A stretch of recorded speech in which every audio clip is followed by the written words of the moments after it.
Praise lord అందరికీ. రండి వాక్యంలోకి వెళ్దాం. మనము మత్తయి 26 అధ్యాయము 14 నుంచి 16 వరకు మనము చదవబోతున్నాము. నేనైతే హిందీ బైబిల్లో చదువుతాను, మీరు తెలుగు బైబిల్లో మీరు చూసుకోవచ్చు.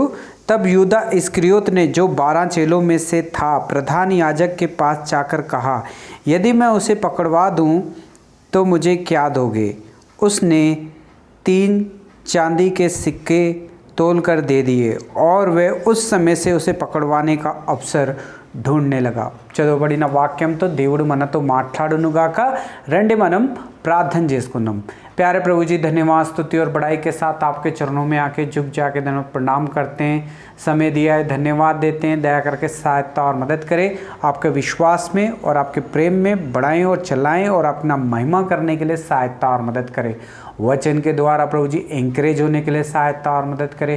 प्रभु यीशु मसीह को जानने के लिए सहायता और मदद करें. मैं भी यहाँ खड़ा हूँ प्रभु जी, मैं भी अपनी बुद्धि और ज्ञान के साथ नहीं प्रभु जी, पवित्र आत्मा से भर के इस वचन को प्रभु जी सुना सकूं. प्रभु जी आप मेरी भी सहायता और मदद करें. आपके हाथों में सौंप देते हुए प्रार्थना विनती को प्रभु यीशु मसीह के नाम से मांगते हैं, आमीन. ఈరోజు మనము యూదా ఇస్కరియోతు గురించి మనము ధ్యానం చేయబోతున్నాం. యూదా ఇస్కరియోతు ఎవరు? యూదా ఇస్కరియోతు 12 మంది యేసు ప్రభు 12 మంది శిష్యులని ఏర్పరచుకున్నప్పుడు ఆ 12 మంది శిష్యుల్లో ఒక్కడు యూదా ఇస్కరియోతు. ఈ యూదా ఇస్కరియోతు ఎవరు అంటే, ఈ యూదా ఇస్కరియోతునే యేసు ప్రభుని పట్టించడానికి సహాయం చేసిండు యాజకులకి. ఓ బ్రదర్ అండ్ సిస్టర్, మనందరికీ తెలుసు, వాక్యంలో రాయబడింది, రాత్రంతా ప్రయాసపడి యేసు ప్రభు ప్రార్థన చేస్తే అందులోకి వెళ్ళి చాలామంది యేసయ్య దగ్గరకు వచ్చినారు. కానీ యేసయ్య 12 మందిని మాత్రమే ఏర్పరచుకున్నాడు ఆయన శిష్యులు అవ్వడానికి. ఓ బ్రదర్ అండ్ సిస్టర్, ఆ 12 మందిలో వచ్చిన వాడు యూదా ఇస్కరియోతు కూడా ఉన్నాడు. ఓ బ్రదర్ అండ్ సిస్టర్, 12 మందికి అధికారాలు యేసు ప్రభు ఇచ్చిండు. 12 మందికి దురాత్మ పైన అధికారం ఇచ్చిండు యేసు ప్రభు. ఆ 12 మంది శిష్యులకి అన్ని రోగాలు స్వస్థపరిచే రోగాలు కూడా, ఆ అధికారం కూడా యేసు ప్రభు 12 మందికి ఇచ్చిండు.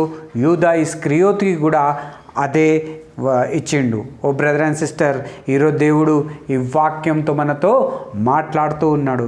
యూదా ఇస్కరియోతు గురించి మనం పోయిన వారంలో మనము చదువుకుంటూ వచ్చినాం. యోహాను 12 అధ్యాయము 6వ వచనంలో ఏం రాయబడిందంటే, పరిశుద్ధ గ్రంథం మనకి ఏం సాక్ష్యం ఇస్తుంది ఆయన గురించి అంటే, ఆయన ఒక దొంగ అని. ఓ బ్రదర్ అండ్ సిస్టర్, ఏ పని చేసినా దొంగ పని చేద్దామని ఆలోచనతో ఉన్నాడు. యేసు ప్రభు 12 మంది శిష్యులకి ఏర్పరచుకున్నప్పుడు యూదా ఇస్కరియోతు కూడా వాళ్ళతో వచ్చిండు. ఆయన యూదా ఇస్కరియోతుని యేసు ప్రభు ఆయన శిష్యుల్లాగా ఏర్పరచుకున్నాడు. యేసు ప్రభుకి తెలుసు ఆయన ఒక దొంగ అని, దొంగ స్వభావం అని. ఓ బ్రదర్ అండ్ సిస్టర్, 12 అధ్యాయంలో 6వ వచనంలో మనం చూస్తాం అక్కడ కూడా మనం చూస్తాం, యేసు ప్రభు ఆయనకి ఆ డబ్బుల సంచిని ఇచ్చిండు. ఇది జాగ్రత్త, నీ దగ్గర పెట్టుకోమన్నాడు. ఎందుకంటే ఇందులో ఉన్నదంతా మీ 12 మందికి, మీ 12 మంది మీరు పంచుకోవచ్చు అని యూదా ఇస్కరియోతుకి ఆ బాధ్యత యేసయ్య ఇచ్చిండు. కానీ యూదా ఇస్కరియోతు ఎలాంటి వాడు అంటే, ఆయన అందులోకెళ్ళి కూడా ప్రతిరోజు దొంగతనం చేస్తూ వచ్చిండు. ఓ బ్రదర్ అండ్ సిస్టర్, ఎందుకంటే డబ్బు మీద ఆశ చాలా ఉంది యూదా ఇస్కరియోతుకి. ఓ బ్రదర్ అండ్ సిస్టర్, ఈరోజు దేవుడు ఈ వాక్యంతో మనతో మాట్లాడుతున్నాడు. నన్ను కూడా దేవుడు ఏర్పరచుకున్నాడు. నీకోసం నా కోసం ప్రాణాన్ని ఇచ్చిండు. నీకోసం నా కోసం ఆయన రక్తాన్ని కార్చిండు. అయినా మనం దేవుణ్ణి ప్రేమిస్తున్నామా లేకపోతే డబ్బుని ఎక్కువ ప్రేమిస్తున్నాము? ఓ బ్రదర్ అండ్ సిస్టర్, డబ్బు, కొంతమంది బిజినెస్ ఎంత చేస్తారు, ఎంత మునిగిపోతారు బిజినెస్లో అంటే వాళ్ళ దగ్గర టైమే ఉండదు. కొన్నిసార్లు మనం డ్యూటీకి వెళ్ళిపోతాం, బాగా పైసలు కావాలా, డబ్బులు కావాలా అని అనుకొని వెళ్ళిపోతాం. కానీ మనం కొన్నిసార్లు దేవునికి కూడా టైం ఇవ్వలేకపోతాం. ఓ బ్రదర్ అండ్ సిస్టర్, అయితే ఈరోజు దేవుడు ఈ వాక్యంతో మాట్లాడుతున్నాడు. మంచి ఉద్యోగం ఉందా? పర్వాలేదు, మంచిది. మంచి బిజినెస్ ఉందా? మంచిది. కానీ అదే నీకు దేవుని దగ్గర నుంచి, దేవుని వాక్యం నుంచి, ప్రార్థన నుంచి, సంఘం నుంచి నీకు దూరం చేసేస్తుందో ఆ డబ్బు అంటే జాగ్రత్త. ఈరోజు దేవుడు ఈ వాక్యంతో మనతో మాట్లాడుతూ ఉన్నాడు. మత్తయి 26 అధ్యాయము 14 నుంచి 16 వరకు మనం ధ్యానం చేస్తే అక్కడ యూదా ఇస్కరియోతుకి డబ్బు మీద ఎంత ఆశ, ఎంత పిచ్చి ఉందంటే ఆ సంచిలకెళ్ళి కూడా ప్రతిరోజైనా దొంగతనం చేసుకుంటా వచ్చిండు. ఓ బ్రదర్ అండ్ సిస్టర్, డబ్బు మీద ఎంత పిచ్చి అయినాక అయిపోయింది అంటే యాజకుల దగ్గరికి వెళ్ళిపోయినాడు యేసు ప్రభుని పట్టించడానికి. ఓ బ్రదర్ అండ్ సిస్టర్, యాజకుల దగ్గర పోయి అంటున్నాడు, నేను యేసయ్యని పట్టిస్తాను, మీరు నాకు ఏమిస్తారు అని యాజకులకి అడుగుతూ ఉన్నాడు. ఓ బ్రదర్ అండ్ సిస్టర్, యూదా ఇస్కరియోతుకి తెలుసు యాజకులు యేసయ్యని ఇష్టపడరు. యాజకులు ఎప్పుడైతే యేసుప్రభు అద్భుతాలు చేస్తున్నాడో అది కూడా యాజకులకి ఇష్టం లేదు. యేసుప్రభు పేరు గొప్పగా అయిపోతుంది అక్కడ, అది కూడా యాజకులకి ఇష్టం లేదు. అంటే యూదా ఇస్కరియోతుకి తెలుసు యేసుప్రభుకి శత్రువు ఎవరు అని. ఓ బ్రదర్ అండ్ సిస్టర్, ఎంతో తెలివితో యాజకుల దగ్గర యూదా ఇస్కరియోతు వెళ్ళి చెప్తూ ఉన్నాడు, నేను యేసయ్యని పట్టిస్తాను, మీరు నాకు ఏమిస్తారు అని.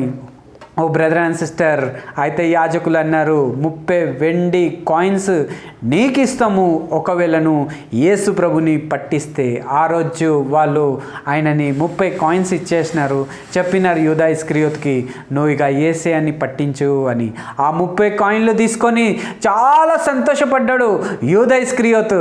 నా దగ్గర 30 కాయిన్స్ వచ్చేసినాయి, ఇక నేను నా అంతవాడు ఎవరు లేరు అని సంతోషంతో అక్కడి నుంచి వెళ్ళిపోయినాడు. యేసు ప్రభుని ఎప్పుడెప్పుడు పట్టిద్దామని అప్పుడు ఆ ప్లాన్లో ఉన్నాడు. ఓ బ్రదర్ అండ్ సిస్టర్, దేవుడు ఈరోజు ఈ వాక్యంతో మనతో మాట్లాడుతూ ఉన్నాడు. ఓ బ్రదర్ అండ్ సిస్టర్, యూదా ఇస్కరియోతు యేసు ప్రభు శిష్యులు 12 మందిలో ఒక్కడు. యేసు ప్రభు ఆ అధికారం ఇచ్చినప్పుడు కూడా 12 మందికి అధికారం ఇచ్చినప్పుడు యూదా ఇస్కరియోతుకి కూడా అదే అధికారంని ఇచ్చిండు. ఓ బ్రదర్ అండ్ సిస్టర్, 12 మంది శిష్యులది పాదాలు కడిగినప్పుడు యూదా ఇస్కరియోతు పాదం కూడా యేసయ్య కడిగిండు. ఓ బ్రదర్ అండ్ సిస్టర్, లాస్ట్ భోజనం ఆ రాత్రి ఎప్పుడైతే రొట్టెని విడిచి ఆ రక్తాన్ని తాగినారు, ఆ రక్తానికి ఆ రొట్టెకి కూడా కలిసి యూదా ఇస్కరియోతు కూడా అదే ఆ రోజు రాత్రి తిన్నాడు. ఓ బ్రదర్ అండ్ సిస్టర్, యేసు ప్రభు ఎంతగా యూదా ఇస్కరియోతుకి ప్రేమించినాడు అది కూడా యూదా ఇస్కరియోతుకి తెలుసు. వాక్యాల్లో విన్నాడు, అన్నీ చూసిండు. ఆయన యూదా ఇస్కరియోతుకి డబ్బు మీద ఎంత పిచ్చి ఉంది అంటే ఆ సంచిలోకి వెళ్ళి దొంగతనే కాకుండా యాజకుల దగ్గర వెళ్ళిపోయినాడు, పట్టిద్దాము అని. ఓ బ్రదర్ అండ్ సిస్టర్, దేవుడు ఈరోజు ఈ వాక్యంతో మనతో మాట్లాడుతున్నాడు. మన సంగతి ఎలా ఉంది, మనం ఎలా ఉంటున్నాం, మన ఆలోచన ఎలా ఉంది. యేసు ప్రభు యూదా ఇస్కరియోతు గురించి ఇంకొక మాట కూడా చెప్తూ ఉన్నాడు. యోహాను 6 అధ్యాయము 70 వచనంలో ఏం రాయబడిందంటే, నేను మీ 12 మందిని అయితే ఏర్పరచుకున్నాను, కానీ అందులోకెళ్ళి ఒక ఆయన సైతానికి చోటిచ్చినాడు అని యేసయ్య చెప్తూ ఉన్నాడు. ఓ బ్రదర్ అండ్ సిస్టర్, సైతానుకి చోటు మనం ఎప్పుడు ఇస్తాము అంటే ఎప్పుడైతే మనం దేవుని వాక్యంని పక్కకు పెట్టి డబ్బు మీద ఎప్పుడైతే ఆలోచన మనకు పోతుందో అప్పుడే మనము సైతానికి చోటిచ్చినట్టే. ఓ బ్రదర్ అండ్ సిస్టర్, యూదా ఇస్కరియోతులో ఆ దురాత్మ పనిచేసింది. యూదా ఇస్కరియోతు సైతానికి చోటిచ్చినాడు. అందుకే సైతాన్ ఆ దురాత్మ యూదా ఇస్కరియోతులో ఉండి పనిచేసింది. ఎందుకు యూదా ఇస్కరియోతులో ఆ దురాత్మ పనిచేసింది? ఎందుకంటే యూదా ఇస్కరియోతు యేసు ప్రభుతో ఉన్నాడు, యేసు ప్రభు వాక్యంని విన్నాడు, యేసు ప్రభుతో తిరిగినారు, యేసు ప్రభు రోగాలని బాగా చేసినాడు, అది కూడా అన్ని కళ్ళతో చూసిండు. అంత యేసు ప్రభుతోనే తిరుగుతున్నాడు. కానీ యేసు ప్రభు ఏమైతే చేస్తున్నాడు దాని మీద ధ్యానం లేదు, కానీ ఆ డబ్బు సంచి మీదనే ఆయన ధ్యానం ధ్యానం ఉండే. ఓ బ్రదర్ అండ్ సిస్టర్, ఈరోజు దేవుడు ఈ వాక్యంతో మాట్లాడుతున్నాడు. నా సంగతి ఎలా ఉంది, మనం ఎలా ఉంటున్నాం, మన ధ్యానం ఎక్కడుంది? యేసు ప్రభు వాక్యం మీద ఉందా లేకపోతే డబ్బుల మీద ఉందా? ఓ బ్రదర్ అండ్ సిస్టర్, మనలో చాలామంది దేవుని నమ్ముకున్నారు, బ్యాప్టిజం తీసుకున్నారు, ఆ సంఘానికి వస్తారు, వాక్యం చెప్తారు, ఆరాధన చేస్తారు. చాలామంది అలాంటి వాళ్ళు ఉంటారు. కానీ నిజంగా చెప్పాలంటే వాళ్ళ ధ్యానం ఇంకా డబ్బు మీదనే చాలా ఉంటుంది. డబ్బు మనకు కావాలా, డబ్బులు మనకు కావాలా అని. బ్రదర్ అండ్ సిస్టర్, బిజినెస్ చేయడంలో తప్పు లేదు, పైసలు సంపాదించుకోవడానికిలో కూడా తప్పు లేదు. కానీ దేవుని కంటే ఎక్కువ ఒకవేళ మనం ప్రేమిస్తున్నాము అంటే జాగ్రత్త. వాక్యంలో ఏం రాయబడిందంటే అది సైతాన్ పని. సైతానికి మనం చోటిస్తే ఆ దురాత్మ మనలో దూరుతుంది. మనము మర్చిపోతాం దేవుని వాక్యంని కూడా. ఓ బ్రదర్ అండ్ సిస్టర్, యేసు ప్రభుతో ఉండి యేసు ప్రభు నన్ను ఎంత ప్రేమించిండు అని కూడా మర్చిపోయినాడు యూదా ఇస్కరియోతు. యేసు ప్రభు నా పాదాలని గడుగిండు అని కూడా మర్చిపోయినాడు. యేసు ప్రభు ఆయన శరీరాన్ని, ఆయన రక్తాన్ని నాకు ఇచ్చిండు కదా, కలిసి భోజనం చేసినాను కూడా మర్చిపోయినాడు. డబ్బు మీద పిచ్చి పట్టి డబ్బు కోసము వెళ్ళిపోయినాడు యాజకుల దగ్గర. యేసయ్యని అమ్మేసిండు డబ్బుని ఆశపడి. ఓ బ్రదర్ అండ్ సిస్టర్, మనం కూడా ఒకవేళ ఒకరికి మోసం చేసి డబ్బులు సంపాదించుకుంటే, ఒకవేళ ఒకరిని ముంచి డబ్బుల్ని సంపాదించుకుంటే, దేవుని దగ్గర నుంచి దూరమై డబ్బుల్ని సంపాదించుకుంటే మనం అనుకుంటాం అది ఎంతో మనకి మంచిగా ఉంటుంది అని. కానీ బ్రదర్ అండ్ సిస్టర్, వాక్యంలో ఏం రాయబడిందంటే అలాంటి పైసలు మనకి ఆశీర్వాదకరంగా ఉండదు, అలాంటి పైసలు మనకి శాపకరంగానే ఉంటుంది. ఓ బ్రదర్ అండ్ సిస్టర్, యూదా ఇస్కరియోతు కూడా 30 వెండి దినార్లకి యేసయ్యని అమ్ముకున్నాడు. ఆ డబ్బుని చూసి ఎంతో సంతోషపడి అన్నాడు, అబ్బా నా అంతవాడు ఎవరు లేడు అని పరిగెత్తుకొని కొనుక్కుందాము అని అనుకున్నాడు. కానీ బ్రదర్ అండ్ సిస్టర్, ఆ యేసు ప్రభుకి 30 కాయిన్లకి అమ్మేస్తే ఆయనకి ఏం దొరికింది? ఆశీర్వాదం దొరకలేదు. బ్రదర్ అండ్ సిస్టర్, శాపంని తెచ్చుకున్నాడు. శాపం ఆయన మీద తెచ్చుకున్నాడు, శాపం ఆయన భార్య మీద తెచ్చిండు, శాపం అదే ఆయన పిల్లల మీదకి వచ్చింది. ఓ బ్రదర్ అండ్ సిస్టర్, భార్య విధవరాలు అయిపోయింది, పిల్లలు బిచ్చమాడిగి బతుకుతూ ఉన్నారు. ఓ బ్రదర్ అండ్ సిస్టర్, ఎందుకంటే దొంగతనం చేసే స్వభావం ఉంది, మోసం చేసే స్వభావం ఉంది.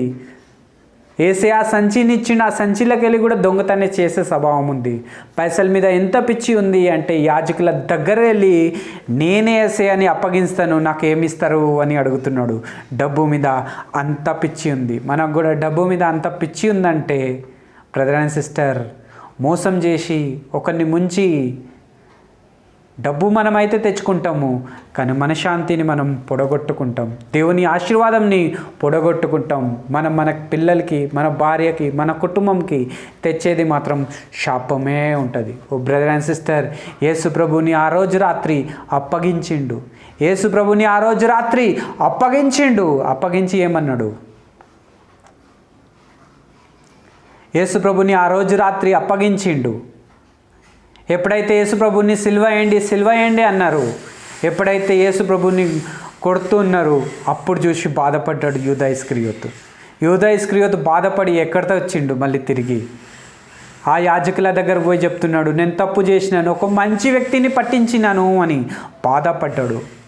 కానీ యాజకులు అన్నారు, ఇప్పుడు టైము దాటిపోయింది, ఇప్పుడు మేము ఏం చేయలేము, అర్థం కాలేదు ఏం చేయాలా అని యూదా ఇస్కరియోతుకి వెంటనే తాడు తీసుకున్నాడు, ఊరేసుకున్నాడు. ఆ ఊరు తాడు కూడా తెగిపోయింది, కింద పడ్డాడు. ఆ పేగులంతా బయటికి వచ్చేసినాయి, కుక్కలు వచ్చి తింటున్నాయి. అలాంటి చావు యూదా ఇస్కరియోతుకి వచ్చింది. నిత్య జీవితానికి వారసుడైతుండే, కానీ శాపాన్ని తెచ్చుకున్నాడు, నరక అగ్నికి వెళ్ళిపోయినాడు. ఎందుకు? డబ్బుకి ఆశపడ్డాడు. డబ్బు మీద ఎంత ఆశపడ్డాడంటే దొంగతనం చేయడం స్టార్ట్ చేసిండు. డబ్బు మీద ఎంత ఆశపడ్డాడంటే యాజకుల దగ్గరికి వెళ్ళిపోయిన డబ్బుల కోసం. ఓ బ్రదర్ అండ్ సిస్టర్, యేసయ్యతో ఉన్నాడు, యేసయ్యతో తిరిగిండు, యేసయ్య వాక్యం విన్నాడు, కానీ యేసయ్య తోడున్నాడు. శరీరం యేసయ్య దగ్గర ఉంది, అక్కడుండే. కానీ ధ్యానం మనసు మొత్తం డబ్బు మీద ఉండే. మనం కూడా చాలాసార్లు అంటాం కదా, బాడీ ప్రెజెంట్ అవుతుంది కానీ మైండ్ ఆప్సెట్ ఉంటుంది. అంటే బాడీ ఏమో ఇక్కడనే ఉంటుంది, మనది చర్చిలో ఉంటుంది, వాక్యం దగ్గర ఉంటుంది, కానీ మైండ్ ఏమో అబ్సెంట్ ఉంటుంది. అది ఎక్కడో డబ్బుల మీద, డ్యూటీ మీద, బిజినెస్ మీద ఉంటుంది. ఓ బ్రదర్ అండ్ సిస్టర్, యూదా ఇస్కరియోతు డబ్బుల మీద ఆశపడ్డాడు, దొంగతనం చేసిండు. యూదా ఇస్కరియోతు డబ్బుల మీద ఆశపడ్డాడు, మోసం చేసిండు. యూదా ఇస్కరియోతు డబ్బుల మీద ఆశపడ్డాడు, యాజకుల దగ్గర పోయి యేసయ్యనే అమ్మేసినాడు. ఓ బ్రదర్ అండ్ సిస్టర్, ఆ డబ్బుతో ఆయనకు వచ్చింది ఆశీర్వాదం కాదు, శాపం వచ్చింది. ఎలాంటి శాపం వచ్చిందంటే ఆయన ప్రాణాన్ని పొడగొట్టుకున్నాడు. భార్య విధవరాలు అయిపోయింది, పిల్లలు బిచ్చం అడిగితూ బతుకుతున్నారు. ఓ బ్రదర్ అండ్ సిస్టర్, శాపాన్ని తెచ్చుకున్నాడు, నరక అగ్నికి పాత్రుడు అయిపోయినాడు. ఓ బ్రదర్ అండ్ సిస్టర్, యేసయ్యతో ఉంటే, యేసయ్య మాట విని ఉంటే నిత్య జీవితానికి వారసుడైతుండే. ఓ బ్రదర్ అండ్ సిస్టర్, ఈరోజు దేవుడు ఈ వాక్యంతో మనతో మాట్లాడుతున్నాడు. నా జీవితం ఎలా ఉంది? యూదా ఇస్కరియోతు దురాత్మకి చోటిచ్చిండు, సైతానికి చోటిచ్చిండు, డబ్బుకే ఆశపడ్డాడు. అందుకే దురాత్మ ఆయనలో పనిచేసింది. నీలో నాలో ఏ ఆత్మ పనిచేస్తుంది? మనం కూడా డబ్బు కోసం దేవుణ్ణి వదిలేస్తున్నామా? టైం ఇస్తలేమా? చాలామంది అంటారు, నా బిజినెస్ బాగా ఎక్కువ అయిపోయింది, డ్యూటీకి పోతున్నాను, కానీ ఏముండదు వాళ్ళ దగ్గర, టైం ఉండదు. ఎందుకు టైం ఉండదు? ఎందుకంటే డబ్బులు వస్తున్నాయి అని. ఈరోజు దేవుడు ఈ వాక్యంతో మనతో మాట్లాడుతున్నాడు. డబ్బులు అయితే బాగానే వస్తాయి, కానీ దేవునికి టైం ఇవ్వలేదనుకో, మనము అంతా పెడతామే. బ్రదర్ అండ్ సిస్టర్, దేవుడు ఈ వాక్యంతో మనతో మాట్లాడును గాక. God bless you.